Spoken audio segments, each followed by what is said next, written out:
I welcome you all to the second part of the lecture on mobile banking. In my earlier lecture on mobile banking, part 1, I explained meaning of mobile banking.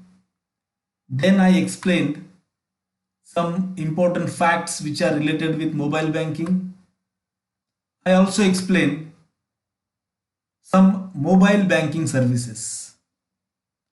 Now in this particular lecture, mobile banking part 2, I will explain the RBI guidelines on mobile banking. Reserve Bank of India provided some guidelines to all banks and financial institutions regarding the operation of mobile banking. So let us start discussing the guidelines of RBI on mobile banking. The very first guideline provided by the Reserve Bank of India is that the guidelines issued by the Reserve Bank of India which are related with the KYC, anti-money laundering, combating the financing of terrorism, these all guidelines are applicable for the banks for operating mobile banking services, for providing mobile banking services. The Know Your Customer, it is a process of identifying and verifying the customers. Anti-money laundering, it is a set of laws, regulations to prevent the criminal activities which are related with the fund transfers. Combating the finance of terrorism, it is the national and international policies to combat money laundering processes at national and international level. So time to time, the Reserve Bank of India used to provide guidelines regarding KYC, AML and CFT. So all those guidelines will be applicable for the mobile banking process. All those guidelines which are applicable to, which are related with KYC, AML and CFT, all those guidelines will be applicable for mobile banking process. This is what the first guidelines provided by Reserve Bank of India. The second guideline given by the Reserve Bank is that in order to avail the mobile banking facility, the customer should physically come to the bank branch in order to fill up the form of mobile banking. So document based registration with physical presence is necessary. In order to avail the mobile banking facility, the customer should reach, physically he should reach to that particular branch office and he is required to fill up the particular prescribed form. He should register his name, then only he can avail the facility of mobile banking. So this is the second guideline provided by RBI, given by RBI to all banks who are offering mobile banking services to their customers. The third guideline is that the Reserve Bank of India has given the intimations to the banking sector that the two level of mobile banking services should be provided to the customers. Two level of mobile based banking services. The first level is information based service. While providing the information based service, the banks will provide just information to the customers. It means the banks, they do provide the information regarding the transactions of the customers. Means whenever customer deposits the amount of money, he will get SMS alert.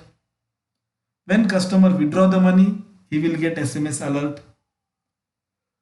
So the customer is in a position to check his mini statement and balance. So these are the informative services or the information based services which the banks are providing to their customers. On the basis of this information based services, the customer is in a position to get alerts regarding the transactions on his mobile phone. The second level is standard level. In this standard level, the Reserve Bank allowed the banking institutions to provide this transactional authority to the customer. Transactional authority to the customers means the second or the standard level of mobile banking services. Through this standard level services, the customer can function the financial transactions such as making payment to various parties, transfer of money. These are the transactional facilities which is available to the customer through standard level services. So, as per the guidelines of RBI, information based services and standard level services that banks are offering to their customers.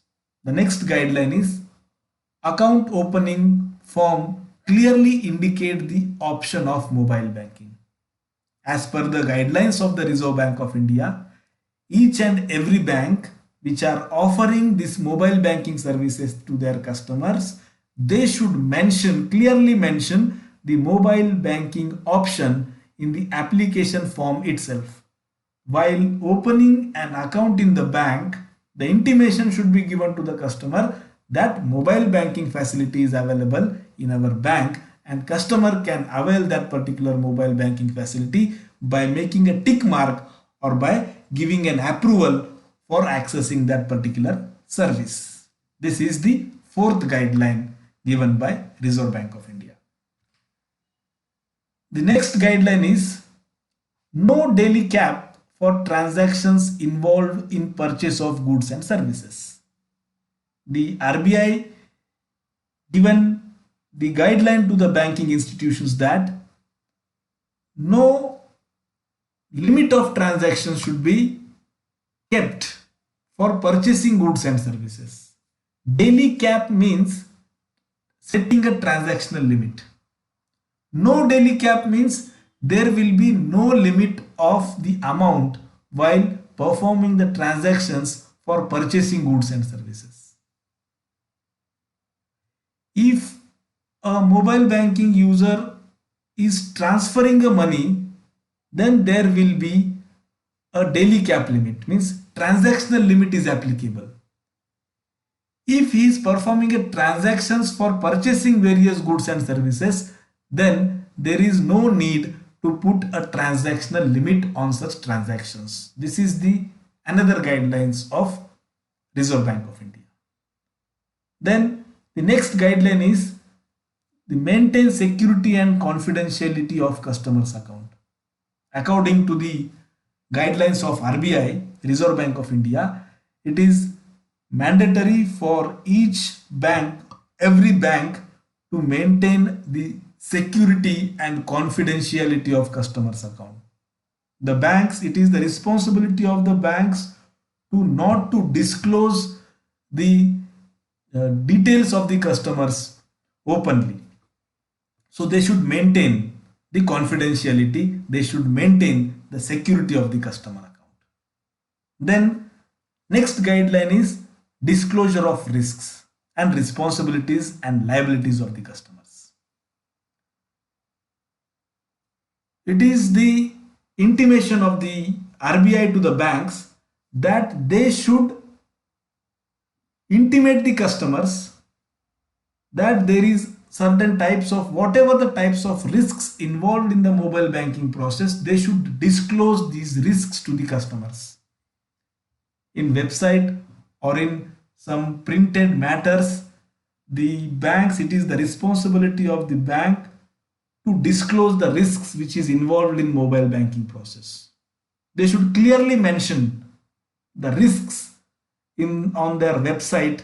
They should clearly mention the risks which are involved in mobile banking on their printed material. So disclosure of the risk means, if for example I am availing the mobile banking services, then I should know what are the risks involved in using the mobile banking application.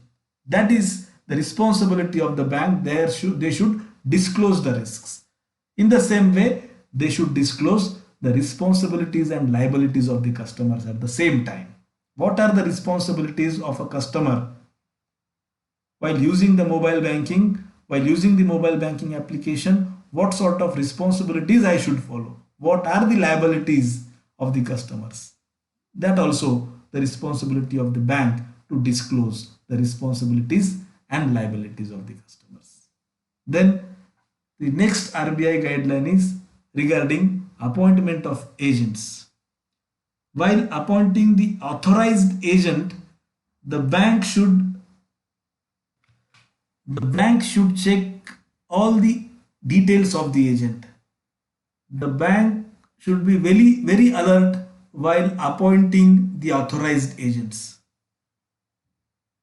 The banks and financial institutions, they do appoint some authorized agents to perform this mobile banking services. They hand over this particular responsibility of mobile banking, handling the mobile banking through some authorized agents. While appointing such authorized agents, the bank should check all the documents.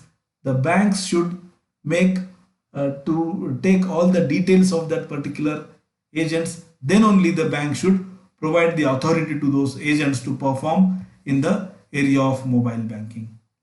But banks shall responsible for all the omissions and commissions of their agent.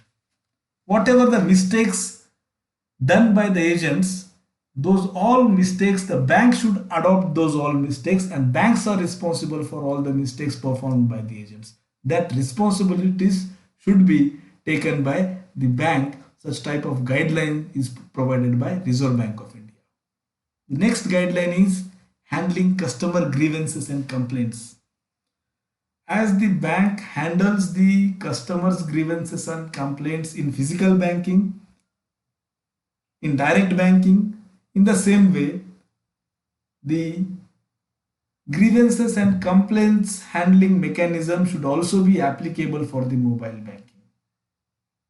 And next guidelines is all the last guidelines, the complaints and grievances arises out of mobile banking facility will be covered under the banking ombudsman scheme. So whatever the complaint arise, those complaints can be settled under the mobile banking ombudsman scheme. So this is the last guideline in this particular slide. So now, after discussing the RBI guidelines on mobile banking, now we will see some security tips while using mobile banking. What type of precautions the customers should maintain, what type of precautions they should take while using this particular mobile banking services. The very first precaution, the security tips issued by the Reserve Bank of India, that the password to mobile, regarding the password of the mobile phone, the password to mobile phone, the customers should put the passwords which will be difficult to crack. It means the customers are suggested not to use their mobile number as password, not to use their date of birth as password, not to use their PAN number, their own name, whatever the personal information or Aadhaar number. So they are suggested not to use these informations, not to use these numbers and names as their password. The customers are suggested to put their password which will be difficult to crack. Means somebody is not in a position to guess that particular password. So this is the first security tip. Second tip is never save ATM pin in phone book. Most of the times what the customer do, they will save the PAN number, Aadhaar card number, the ATM password or mobile banking user ID and password they used to save in the phone book. So it is suggested to the customer that don't save your ATM pins and password in your phone book. What happens if sometimes you lost your mobile, then the other person will can easily access these all passwords from your mobile phone. So therefore, don't save, never save your ATM pin, your password or any of the personal information in your phone book. The third tip is that third security tip is never disclose your personal information in text message. It means never disclose or never send your account number, your password, your Aadhaar number, your PAN number, your full name, your bank IFSC code, or any other details, personal details. Don't share that personal details with any other person with the help of text message or by sending it by uh, WhatsApp message. So don't disclose these things in the text message form. The next security tip is be aware of external attacks. External attacks in the sense while connecting to any other Bluetooth device, be sure and make sure that the connectivity of that particular Bluetooth is authentic. While connecting your mobile phone with the Wi-Fi, make sure that that Wi-Fi connectivity is authentic. It means external attacks. Be aware from external attacks. If you connected to unauthorized Bluetooth device, then that unauthorized Bluetooth device will steal all your data. They extract all your data. In the same way, while connecting to the Wi-Fi, unauthorized Wi-Fi, it will be a threat that it might be a possibility that that unauthorized Wi-Fi connectivity will extract your data from mobile phone. So be aware while connecting your device through Bluetooth or to Wi-Fi, make sure that it is a authentic device that you are connecting to. Next tip is avoid opening unknown web links, emails on your phone. Most of the time through email, through WhatsApp message or through some other message, some message pops up in our mobile, some message comes in our mobile. So while opening the links, so in that particular message they used to send some links. Through email, the hackers used to send some links. So while clicking on that particular link, opening of that particular link, be sure that that is the authentic link you are opening. Don't open the unauthorized link in your mobile phone. Don't click on unauthorized link in your mobile phone. Either it may comes from email or it may comes from the WhatsApp message or it may comes from the text message. So don't open those links. That links will redirect you to some unauthorized web page. It might be a possibility that they might redirect you to some unauthorized website, and that unauthorized website will extract your data. So therefore, avoid opening unknown web links. Next tip is before selling your mobile phone to anybody, delete all the data. While selling your mobile phone, smartphone to anybody, be sure that you have deleted all your contacts, all the data you stored, you cleared all the deleted your mobile, your SIM card. Sorry, you deleted all. Be sure, make sure that you deleted all the details from your memory card. So this is the another tip. Then another security tip is that often change your password. Often change the password of your mobile phone. Often change the password or PIN of your mobile banking application code. So uh, don't don't be use the same repetitive password for opening your mobile phone. So often change the passwords. And the last tip is do not keep same password for all the accounts. Means if you are having 4 or 5 accounts, for the email we will keep the same password, for mobile banking same password, for Facebook same password. So don't do this thing. So keep different passwords. Don't keep the same password for all the accounts. Once one password is disclosed, then uh, the hacker will crack or is in a position to crack your all the passwords. So do not keep same password for all the accounts and all the transactions. So these are the important security tips which the customer or the mobile banking user should keep in mind while using the mobile banking facility. So in this way, here in this lecture, the mobile banking lecture part 2, we discussed the guidelines provided by RBI to the banking and financial institutions regarding mobile banking, and we also studied the security tips which are essential for the customers to while using the mobile banking facility or mobile banking services. So in this way, the topic on mobile banking is completed here. In my next lecture, I will explain some other important topic of our syllabus. Thank you very much.